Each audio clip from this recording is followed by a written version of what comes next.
السلام علیکم ورحمۃ اللہ وبرکاتہ۔ آیت الکرسی قرآن پاک کے تیسرے پارے میں ہے اور یہ سورۃ البقرہ کے 255 آیت ہے۔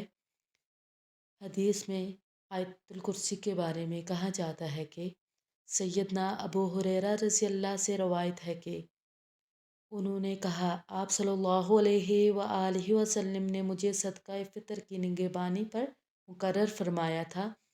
اتنے میں ایک شخص آیا، وہ لپ بھر بھر کر اس میں سے کھجوریں لینے لگا۔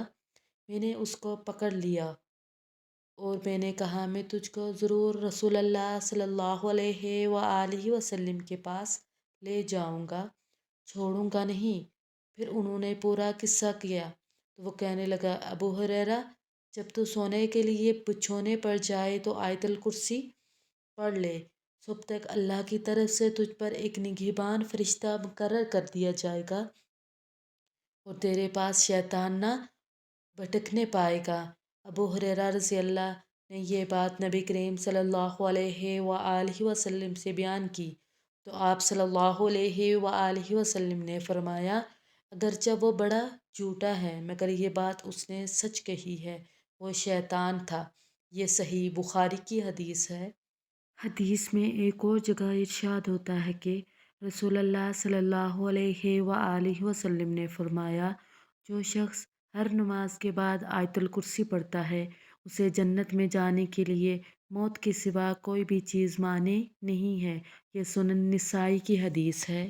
آیت الکرسی پڑھنے کی فضیلت یہ ہے کہ جب گھر سے نکلتے وقت پڑھو گے تو 70,000 فرشتے، کتنے؟ 70,000 فرشتے ہر طرف سے آپ کی حفاظت کریں گے۔ جب گھر میں داخل ہوتے وقت پڑھو گے تو آپ کے گھر سے محتاجی دور ہو جائے گی۔ جب وضو کے بعد پڑھو گے تو 70 درجے بلند کر دیے جائیں گے۔ کتنے درجے بلند ہوں گے؟ ماشاءاللہ سے 70 درجے بلند کر دیے جائیں گے۔ اگر رات کو سوتے وقت پڑھو گے تو ایک فرشتہ ساری رات آپ کی حفاظت کرے گا، اور اگر فرض نماز کے بعد پڑھو گے تو آپ کا ایک پاؤں زمین پر اور دوسرا جنت میں ہوگا۔ ماشاءاللہ۔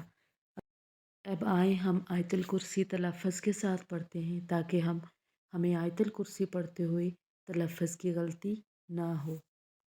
اعوذ باللہ من الشیطان الرجیم، بسم اللہ الرحمن الرحیم۔ اللہ لا الہ الا هو الحی القیوم لا تأخذه سنة ولا نوم له ما في السماوات وما في الأرض من ذا الذي يشفع عنده إلا بإذنه يعلم ما بين أيديهم وما خلفهم ولا يحيطون بشيء من علمه إلا بما شاء وسع كرسيه السماوات والأرض ولا يؤوده حفظهما وهو العلي العظيم۔ صدق اللہ العظیم۔